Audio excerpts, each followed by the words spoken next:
शिक्षा मंत्री प्रोफेसर चंद्रशेखर ने अपने ट्विटर अकाउंट से 2 ट्वीट किए हैं।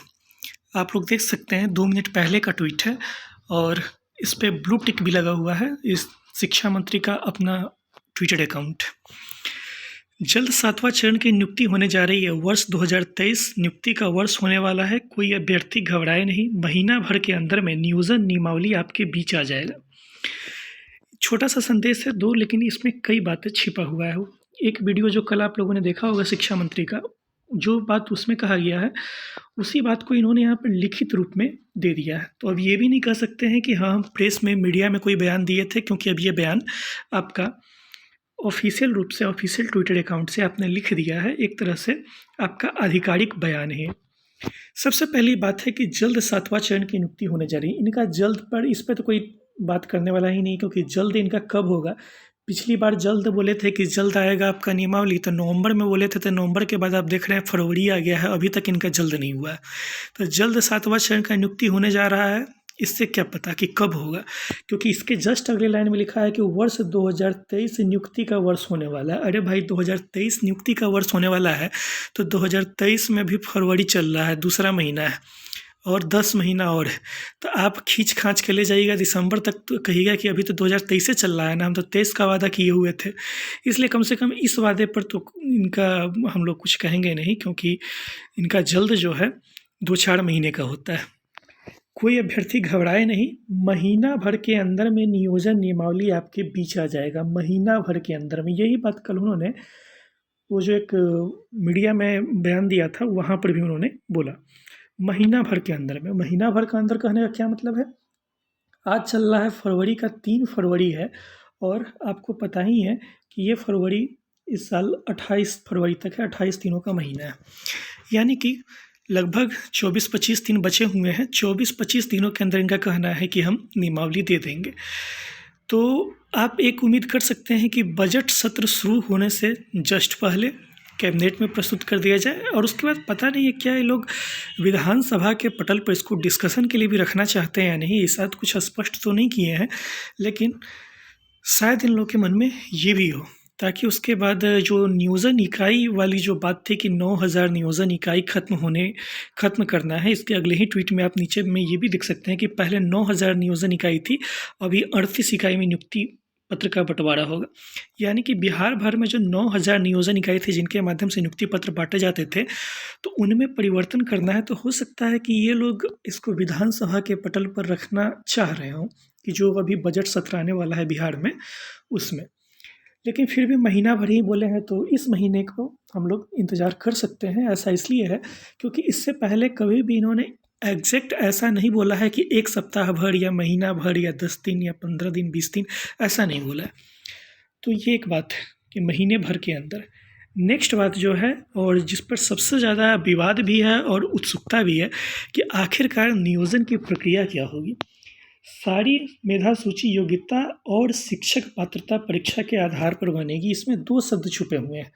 पहला शब्द जो छुपा है वो है योग्यता, और दूसरा शब्द जो छिपा हुआ है वो है शिक्षक पात्रता परीक्षा।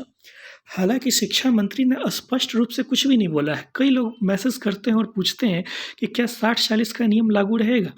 आप लोग को स्पष्ट रूप से बता दें कि अंतिम बार जो नियोजन नियमावली थी वो सितंबर के महीने में अपनी आंखों से लोगों ने देखा था, जो लोग सचिवालय में मौजूद हैं या फिर जो लोग आते जाते रहते हैं वो भी। लेकिन उसके बाद वही जो ड्राफ्ट वायरल हुआ था वही था, लेकिन उसके बाद से किसी ने भी उस नियमावली को अपने आँख से तो कम से कम नहीं ही देखा है। ऐसा इसलिए बोल रहे हैं क्योंकि वो जो ड्राफ्ट वायरल हुआ था उसके बाद से क्या उसमें परिवर्तन हुए हैं, और हुए हैं तो कौन से परिवर्तन हुए हैं, ये किसी को भी नहीं पता है। बस सभी आदमी को वो बता रहे हैं, किसी को भी नहीं पता है। जितना भी है वो बस अटकलें ही चल रही हैं कि कोई कहता है 60-40 लागू रहेगा, कोई कहता है कि नहीं लागू रहेगा। हमने जब पिछली बार वीडियो बनाया था तो उसमें ये बताए थे कि हमको वो वीडियो शायद 1 या 1.5 महीने पुराना भी हो गया होगा, क्योंकि पिछले 3-4 महीनों में हम मुश्किल से 3-4 ही वीडियो बनाए हैं, क्योंकि कोई खबर ही नहीं थी तो क्या वीडियो बनाए। और उस वीडियो में बताए थे कि जहाँ तक हमको पता है कि हमें ये बताया गया है कि 11-12 के लिए तो 60-40 लागू होगा, इस बात का कन्फर्मेशन किया गया है। लेकिन प्राथमिक में होगा या नहीं होगा ये बात स्पष्ट रूप से पता नहीं। ध्यान रखिए, ये नहीं कह रहे कि नहीं होगा, स्पष्ट रूप से पता नहीं है कि प्राथमिक में ये लागू होगा या नहीं होगा, ठीक है? क्योंकि बताने वाले ने ये बोला कि हम क्लियर आपको गारंटी नहीं दे सकते हैं। ये बात भी जब बताई थी उस समय नवंबर का महीना चल रहा था, उस बात से भी परिवर्तन हुए, अब 2 महीने से ऊपर बीत चुके हैं। तो इसलिए कौन से परिवर्तन हुए हैं? 60-40 का नियम है या नहीं? या उससे कम है या उससे ज़्यादा है? कौन-सा नियम है? ये नहीं कहा जा सकता स्पष्ट रूप से, लेकिन जैसा कि इन्होंने खुद ही लिखा है, तो इनके बयान के आधार पे ही हम लोग चलेंगे तो एक निष्कर्ष पे पकड़ सकते हैं। कल का वीडियो अगर आप लोगों ने ध्यान से देखा होगा तो उसमें शिक्षा मंत्री जी एक जगह बोलते हैं, सबसे पहले तो उन्होंने कही कि जो नियोजन इकाई है, 38 नियोजन इकाई, ये एग्ज़ाम लेकर, जैसे ही उन्होंने बोला कि एग्ज़ाम लेकर, उसके बाद तुरंत उन्होंने खुद में सुधार किया। उसके बाद उन्होंने बोला कि नहीं एग्ज़ाम लेकर नहीं, जो दूसरा प्रक्रिया है उस प्रक्रिया के द्वारा, जो ये योग्यता और शिक्षक पात्रता परीक्षा के द्वारा, ठीक है? तो अगर वो गलत हुए, जैसा उन्होंने, उनके मुँह से गलती से निकल गया कि एग्ज़ाम लेकर, तो इसको उन्होंने खुद से सुधार दिया, ठीक है? लेकिन जब उन्होंने ये बोला और आज लिखा भी है कि योग्यता और शिक्षक पात्रता परीक्षा के आधार पर, तब इसको इन्होंने सुधारा नहीं है। यानी कि यह बात कहीं न कहीं सत्य नज़र आती है कि शिक्षक पात्रता परीक्षा का अंक मिलेगा। अब अंक किस आधार पर मिलेगा, कौन-सा सिस्टम? अंक देने के कई तरीके हो सकते हैं। एक तरीका तो हो सकता है कि 2 अंक 4 अंक जैसे छठे चरण में मिलता था वो वाला है।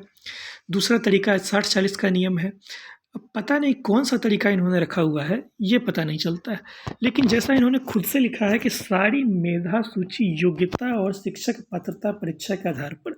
अब 2 शब्द है कि योग्यता क्या है? देखिए, योग्यता तो सिंपल सा जो योग्यता है कि आप सीटेट पास होने चाहिए, इसके बाद आपको बीएड या डीएलएड किया हुआ होना चाहिए, आपका उम्र इतना होना चाहिए, आप बिहार के निवासी होने चाहिए, ये सब योग्यता है, ठीक है? लेकिन बहाली का पैमाना कौन-सा होगा? क्या केवल एकेडमिक मार्क्स पे बहाली होगी या फिर सीटेट के अंकों को भी इसमें शामिल किया जाएगा?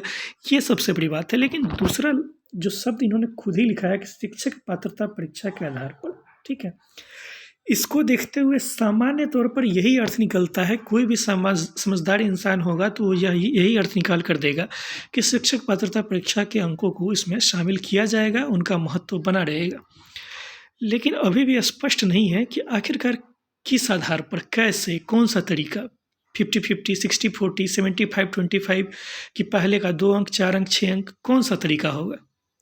या फिर ऐसा है कि हम लोग कुछ ज़्यादा ही विशेष करके समझ रहे हैं और योग्यता और शिक्षक पात्रता परीक्षा का मतलब इनका केवल इतना है कि जो योग्यता थी कि आपको सीटेट क्वालिफ़ाइड होना चाहिए या बीटेट क्वालिफ़ाइड होना चाहिए, और 2020 की जो नियमावली थी कि पूर्णतः एकेडमिक अंकों के आधार पर बहाली होनी थी, वही वाला है।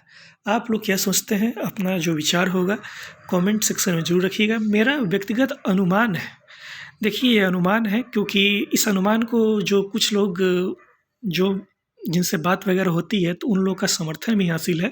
उन लोगों का कहना है कि सरकार ऐसा अंधेर नहीं करेगी कि शिक्षक पात्रता परीक्षा के अंकों को ही गोल कर दे।